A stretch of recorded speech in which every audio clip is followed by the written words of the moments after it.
Bonjour à tous. Aujourd'hui, je vais vous présenter Victime 55 de James Delargie, paru aux éditions HarperCollins en 2020. Avant de vous raconter le sujet, l'intrigue, je vais vous dire pourquoi j'ai choisi ce document, pourquoi j'ai autant aimé. Il a un côté très évocateur, voire visuel. Dans un premier temps, tous les personnages, je les imaginais déjà dans un film. J'imaginais un tel jouer tel personnage, tel autre acteur jouer un autre, mais le tout réalisé par Alfred Hitchcock, parce que je trouve qu'il y a beaucoup de faux semblants avec lesquels il aurait adoré jouer. Et puis il y a aussi le côté, c'est un plateau désertique qui ressemble à ce qu'il était il y a 2 millions d'années, avec des forêts complètement desséchées par endroits, et puis au milieu une petite bourgade qui a été construite par des chercheurs d'or au 19e siècle. Donc on est au fin fond de l'Australie, vraiment le fin fond. Et puis il y a aussi une espèce de troisième personnage qui était très évocateur pour moi, qui était la chaleur. C'était une chaleur étouffante, 45 degrés à l'ombre, la canicule, une véritable fournaise tout le temps, tout le temps. Donc maintenant, je vais vous parler du contenu. En fait, j'ai beaucoup aimé car il s'agit d'un shérif, d'un policier qui gère la vie quotidienne de cette petite bourgade, qui s'appelle Chandler, la petite trentaine qui élève seule ses 2 enfants. Et puis, arrive un jour au bureau de police un homme complètement dépenaillé, le visage en sang, tuméfié, qui est au bord de la panique et qui annonce « Bonjour, je m'appelle Gabriel, sauvez-moi, protégez-moi parce que j'ai été kidnappé et retenu plusieurs jours par un homme qui s'appelle Heath et qui veut faire de moi sa 55e victime. » À partir de là, Chandler et son équipe vont mettre en place de quoi lancer une chasse à l'homme.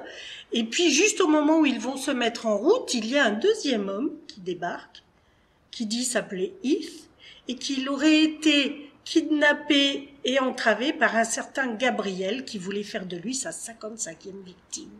Donc, à partir de là, vous imaginez bien Alfred Hitchcock, les faux semblants, qui est la victime, qui est le tueur en série. Et puis moi, ce que j'aime dans les romans, c'est souvent des histoires parallèles qui s'entremêlent, qui se croisent comme ça.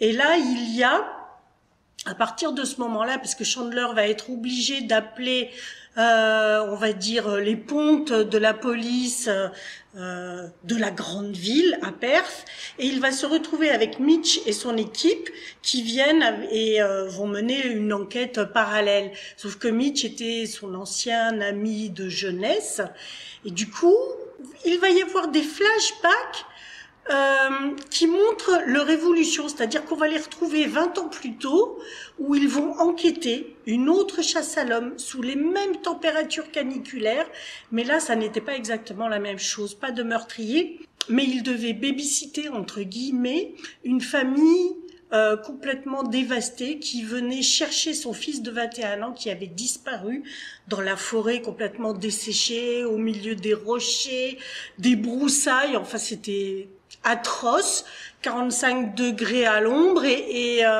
tous les jours, au fur et à mesure, l'enquête qui n'avance pas, même si eux avancent géographiquement et où on suit la psychologie de tous ces personnages, la famille qui panique à l'idée de ne pas retrouver son enfant, et puis les 2 policiers, Chandler qui est tout à fait satisfait d'avoir son premier enfant et de vivre dans cette campagne, dans cette bourgade éloignée, et puis Mitch qui lui rêve de grandes enquêtes et de cités, de villes, de centres-villes, de choses qui bougent beaucoup plus.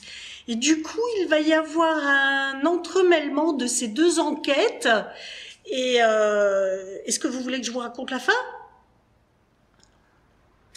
Donc en fait, je ne dirai rien de plus. C'est à vous de lire et de me dire si vous avez aimé.